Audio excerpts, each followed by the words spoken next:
Good afternoon, everyone. This is Kevin, Florida Man Abroad. And for those of you who've already clicked like and subscribe, thank you so much. We know we have a young channel and we're still trying to figure out how all the buttons work, but we do appreciate the encouragement and it tells us to keep going. So this channel is for those who hope to move abroad or those who are already living and working overseas. And the advice that we share here is intended to lower your cost of living and find new business opportunities, meet new friends, and be of service to people in your home countries, as well as to people in the country that you'll be calling home. I am in China. I work for an American company, and we find high quality equipment and machines for buyers around the world. I do not speak Chinese. I cannot even have a basic conversation in the Chinese language. So that is no excuse for anyone considering moving here that you don't speak the language. It is very simple to live and work and do business here and elsewhere in Asia, as long as you are somewhat proficient in English. Again, you don't even need to be a native English speaker, but it will help if you speak some English. So today we're going to review a very powerful resource that supply chain managers use to identify factories and products for export back to our home countries. And the products that I'll share with you in these videos have very large profit margins. When they're bought here and shipped back for sale in North America or Europe or Latin America and Australia, the profits are very high. And this is what many successful companies do here. We buy from factories here, we send home. The profits are really good, and the cost of living here is also much lower than back home. So some of what I'll show you today is also good for companies that want to do private branding. The Chinese call this white labeling, and I usually use the terms interchangeably depending on who I'm talking to, and sometimes I forget. So the Chinese manufacturers call this practice white labeling, whereas back home we call it OEM, original equipment manufacturing, or private branding. But it's all referring to the same process. So let's say you're now a prospective buyer and you're interested in buying product in bulk, or you work for a company that does so, or you're interested in setting up your own private label of equipment or tools or coats or electric scooters or furniture. It doesn't really matter. The first step most people take is they go to Google or Bing and they type in looking for companies that can help you. Okay, sourcing specialist, supply chain specialist, branding specialist, supply chain experts, and you assume they can assist you in getting the contact that you need in China or sometimes India. But we're going to talk about how you can just skip that. You should not outsource that step because it's something that your company can be doing yourself, and you will save thousands and thousands of dollars and lots of time. Plus, you can choose the factories you're working with, whereas many of these specialists really only work for one or two factories, and you don't really know if you're getting the best price. So I'm going to show you how to do that now. I'd like to please direct your attention to my laptop, and I want to plug in this website right here. It's www.madeinchina.com. Right here.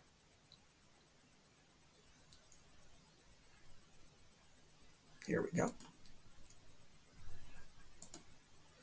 And you'll notice right away that it's in English. And this is exactly what you imagine it to be. Outdoor furniture, garden gazebo, all these things over here, okay? It is a giant marketplace for China factories who want to sell their products to the whole world. So right away you see you don't have to speak Chinese or read Chinese to be able to work directly with these factories. So here is a search bar here, and we're going to type in a product that I already know pretty well, okay? this is in my business, I'm going to type in farm tractor. Okay. Now, in my business, we handle large machinery used for construction, agriculture, forestry, road building, mining, things like that. We are currently working on a large buy of farm tractors for a company in the Midwest United States. So let's do that now. And we're looking through here, and we have 105,888 products from 10,588 farm tractor manufacturers and suppliers. Let's scroll down here on the left side. Here is the left side where you can filter further down. And I want to point your attention to this right here, which is business type, okay? So of all the results we've just gotten, 88,800 come from the manufacturer themselves or the factory that produces these tractors. 68,000 are coming from trading companies. That's usually companies that most people deal with because they charge commissions, they speak English really well, they have offices set up in parts of the world to make it really easy, and they're listed on Google and Bing and all those search engines, okay? And so dealing with them, it's going to be easier but more expensive and usually more time consuming also. You're usually better off not dealing with them unless you just must. Group corporation, these tend to be government type company groups and trade unions that work for groups of factories in a certain place. There will be times when dealing with them is very beneficial and advantageous to you. And then you look down here, R&D capacity. So the level to which these companies have done research and development, and 80,000 of these results are right there under OEM. So you can click on this if you want to do private branding, and they will make farm tractors for you and put your own company, your own logo on it, ship it to you, and you can pretend like you're the manufacturer yourself. Okay. Want to point to one other thing. So these are the cities where the factories are. Okay. Weifang, Qingdao, Linyi, Tai'an, Dezhou, Jinan, Jining, Yantai, Rizhou, and Zhengzhou is next door. So 1, 2, 3. So these 9 or 10 cities here are all in one province, the one I'm in right now. I am in Shandong province because this is where many of these tractors and equipment are made. And understand that China has organized its industrial production, its industries in all things, services, banking, and the different types of factories are all clustered in pre-planned parts of the country. Where I am in north central China is where we make the heavy manufactured equipment, tractors, excavators, bulldozers, dump trucks, cars, airplanes, and airplane parts. All those things that are considered capital equipment, which is equipment that produces wealth on its own or can produce other machines. That all tends to be right here. And all these cities are within just a couple of hours from where I am right now. If you move to other provinces, it'll be different industries and different kinds of factories being supported. And they have organized their banks, their universities, their local governments, even their local transportation infrastructure to support the industries in that region. In my opinion, this gives China an enormous advantage in factory production because they can very tactically allocate raw materials and electricity plants and things like that. And it also makes it easier for buyers. If you're looking for a certain machine or a certain product, anything, you can go to one city and visit all the factories you need and go home with 20 to talk to. Okay, so that's how that goes. So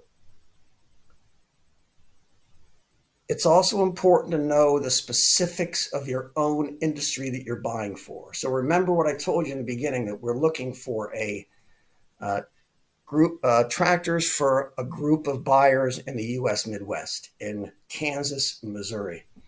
So we just have to know that we're looking for a tractor that can be imported into the United States. And that requires a special kind of engine, a low emission engine.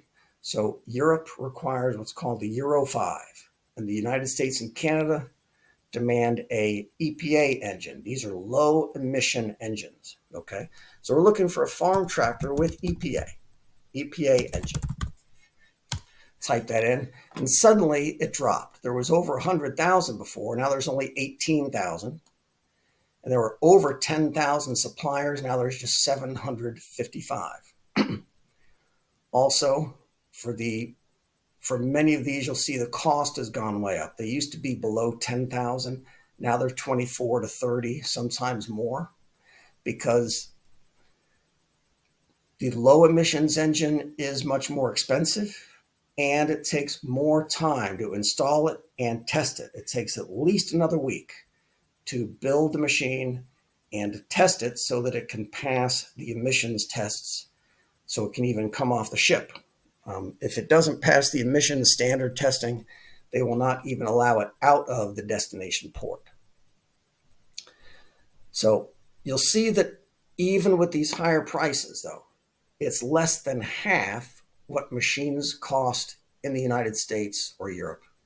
This EPA engine, this 130 horsepower farm tractor, that's a powerful tractor, by the way.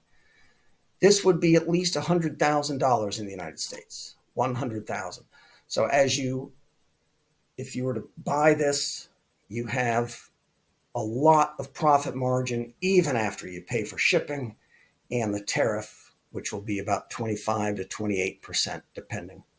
So this is what companies do in my line of work. We identify factories that make high quality equipment for a price much lower than back home. And there's one more point I'd like to make too, which is this number right here, MOQ. MOQ is minimum order quantity. And in the next video, I'll show you examples of where this is much higher. But for big pieces like this, like tractors, bulldozers, cars, the MOQ is 1. You can get this price by buying one. Usually though, for most products you buy, you will have a large MOQ. You'll have to buy maybe several thousand to get a good price, but I'll explain that in a different viewing. So just a quick summary of what we found so far. This is the same exact resource that is used by supply chain specialists and sourcing experts here in China. If you hire somebody to find a factory for you, they're going to come here and find it. You can do it yourself just as easily. Number 2, usually you want to work directly with the factory. There are some cases where you can work for the co-op or the trade union, and that will benefit you too, but usually you're better off going factory direct. If you're doing your own private labeling or branding, go down here and click on OEM, and that will take you to the list of the companies that will let you do private branding.